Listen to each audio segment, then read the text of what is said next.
Muy buenos días a todos, es un gusto estar aquí con ustedes. Vamos a hablar de posibles usos del cannabis en cuidados paliativos. Y vamos a comenzar entonces definiendo qué son los cuidados paliativos para poder tener un marco. Es una asistencia integral, biopsicosocial, espiritual al paciente y a la familia y a pacientes que tienen determinadas enfermedades que, como ustedes ven, son niños y adultos. Niños con patología oncológica, que son pocos, niños con malformaciones congénitas, encefalopatías anóxicas y pacientes con secuelas. Y en adultos es prácticamente todas las enfermedades crónicas no transmisibles, a la que se suma esclerosis lateral amiotrófica, en muchos casos esclerosis múltiple en algunos, y accidentes cerebrovasculares. Este es el esquema de lo que debería ser el continuum de la asistencia de estos pacientes, donde los pacientes pasan por un tratamiento pretendidamente curativo o potencialmente curativo y cuidados paliativos comienza a trabajar en algunos hechos puntuales, por ejemplo, control del dolor. Pero cuando estos tratamientos, lamentablemente fracasan, aquí cuidados paliativos cobra una importancia mucho mayor y también en el seguimiento del duelo, que es un tema muy importante para prevenir también mucha cantidad de patología. Sin embargo, esto es lo que ocurre actualmente. El paciente se hace tratamiento potencialmente curativo y luego, cuando faltan muy pocas semanas o pocos días en muchos casos para que el paciente fallezca, pasa a cuidados paliativos, con lo cual no recibe la atención más adecuada. La asistencia paliativa se da por un equipo interdisciplinario, médico, enfermero, trabajador social, psicólogo. Es parte del proceso asistencial y es un derecho del paciente y así está consignado en varias leyes que desde el año 2008 tenemos en nuestro país. La Ley del Sistema Nacional Integrado de Salud, de derechos de pacientes derechos y obligaciones de pacientes y usuarios de los servicios de salud y Ley de Voluntades Anticipadas. En cuidados paliativos usamos la misma rigurosidad académica que en todo el proceso asistencial. El hecho de que el paciente esté sobre el final de la vida no significa que tengamos que probar medicación y que tengamos que darle medicamentos que no sabemos de qué se trata. Nos basamos también en todas las normas de la seguridad del paciente. Y hay tres posibles usos que se han estado investigando en nuestros pacientes en cuidados paliativos: el dolor, las náuseas y vómitos y anorexia y adelgazamiento. Estos son los cannabinoides que estuvimos ya mencionando y entonces vamos a ver el tema del dolor y en qué estamos en ello. Hay estudios entre el 2005 y 2015 que dicen que más del 50% de los pacientes con cáncer que reciben tratamiento tienen dolor y 75% de los que tienen cáncer avanzado y metastásico tienen dolor. O sea que es un problema bien importante que tendremos que analizar cuáles son las causas. Y por otro lado tenemos que hay pautas muy sencillas desde el año 1986 que logran controlar el 88% de estos dolores. Entonces nos tenemos que preguntar qué es lo que ocurre si tenemos las herramientas y no estamos siendo efectivos. Esta es la publicación, la segunda publicación del año 96 y estas son las normas que plantea la Organización Mundial de la Salud. La medicación por vía oral, porque es mucho más sencilla, fisiológica, reloj en mano, que es nada más que dar la medicación de acuerdo a la vida media de los fármacos, algo que a veces olvidamos en esta etapa de la vida, el uso de la escalera analgésica, que ahora lo vamos a ver, y estar atento a los detalles y adaptar la situación a las preferencias del paciente.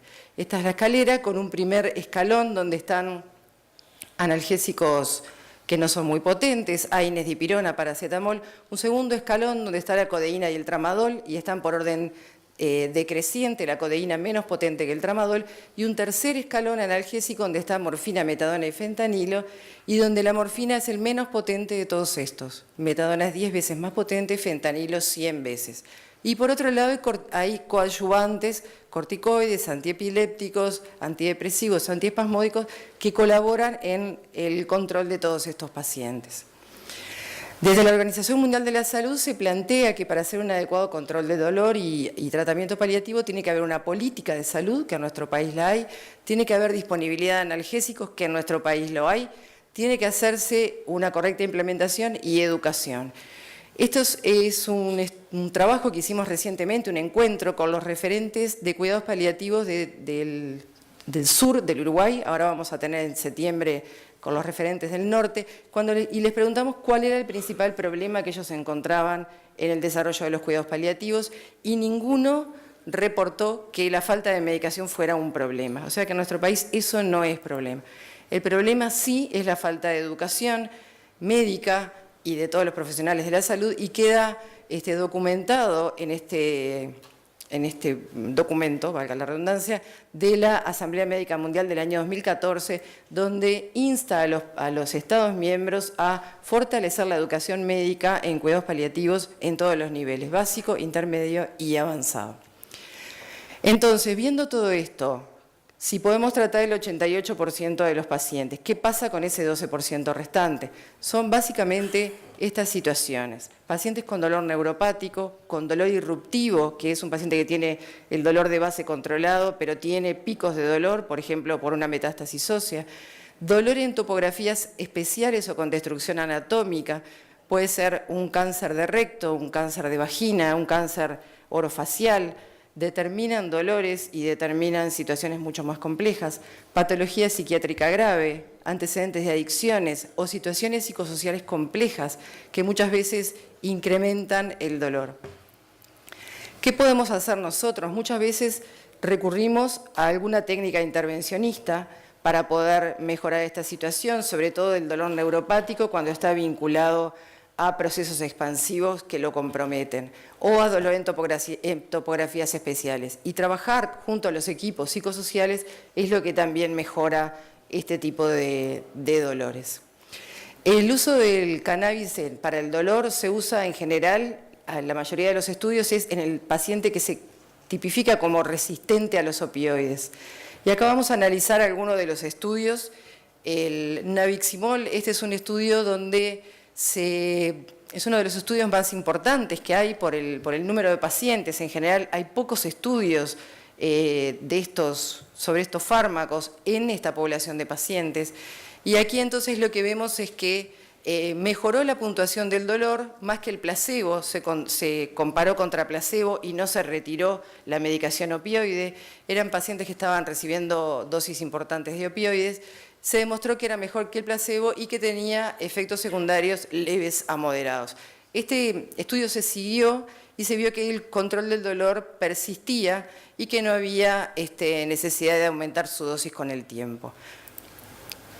También hay algunos otros, otro que también es un número importante, son los dos estudios más importantes, donde compara el nabiximol a dosis bajas, medianas o altas y plantea que a las dosis bajas tiene una diferencia significativa respecto al placebo. Después hay otros estudios con este mismo fármaco que hablan sobre el dolor neuropático.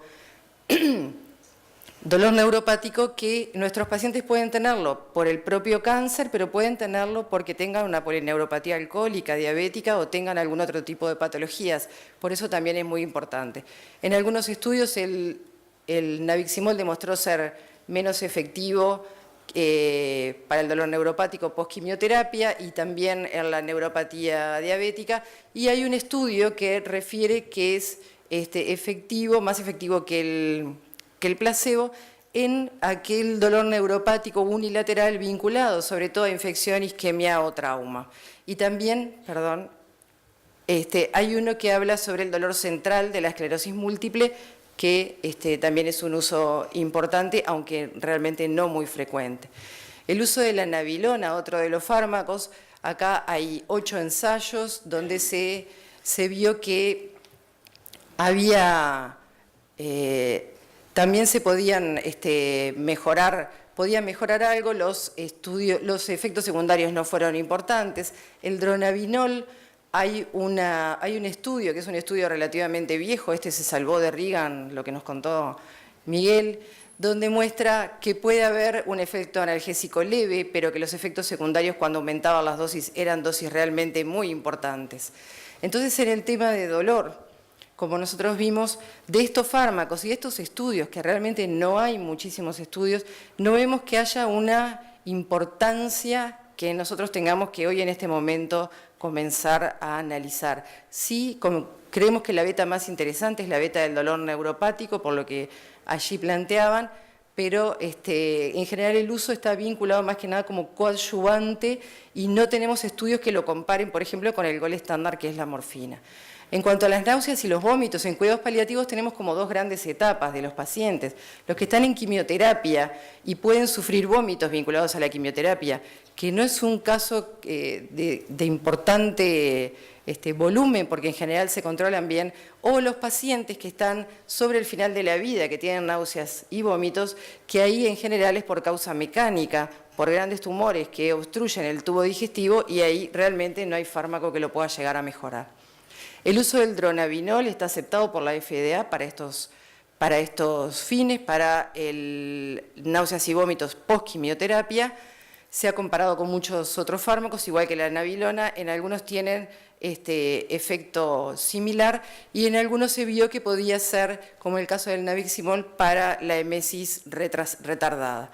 En cuanto a anorexia y adelgazamiento, lo mismo, dos etapas. Si nosotros estamos en un paciente que vamos a estar tratando pretendidamente curativo, vamos a hacer hincapié en mejorar la anorexia, en mejorar el adelgazamiento, porque tiene un efecto que va a ser beneficioso. Cuando estamos sobre las etapas finales, realmente es muy difícil luchar contra lo inexorable de la enfermedad y el adelgazamiento, y la anorexia es parte de la enfermedad. Entonces, distinguir esos dos capítulos nos permite centrarnos para ver en qué estudios tiene efectividad el cannabis medicinal y el uso del dronabinol, que también está aceptado para este fármaco, sobre todo en pacientes con SIDA, y la mayoría de los estudios que hay de este fármaco en pacientes con VIH positivo y SIDA son estudios relativamente viejos, en la época en que el SIDA producía una consunción muy importante. Hoy en día el SIDA es una enfermedad crónica y estos estudios consideramos que, si bien son buenos y está aceptado, no tiene como un gran uso en la práctica masiva, sí en algunos otros casos. Este es un estudio que es un metaanálisis de 1.561 pacientes donde analizan el cáncer, SIDA y Alzheimer. En cáncer ven que el dronabinol no es más efectivo que el megestrol y en el SIDA y Alzheimer no encontraron, en SIDA, acá hay un error, perdón, en SIDA no encontraron que era más efectivo que el megestrol y en el Alzheimer sí. Finalizamos entonces esta presentación con unas conclusiones que ustedes más o menos ya las vieron. Para el dolor es importante seguir estudiando, seguir analizando. Algunos tipos de dolor pueden ser beneficiosos. No es el grueso del dolor en el paciente con cáncer el que se puede beneficiar, pero sí identificar qué pacientes pueden ser beneficiosos y seguir estudiando porque no hay grandes estudios que nos avalen esto. Náuseas y vómitos, como vimos, y anorexia y adelgazamiento, vinculados sobre todo a los pacientes con cáncer en la primera etapa. Muchas gracias.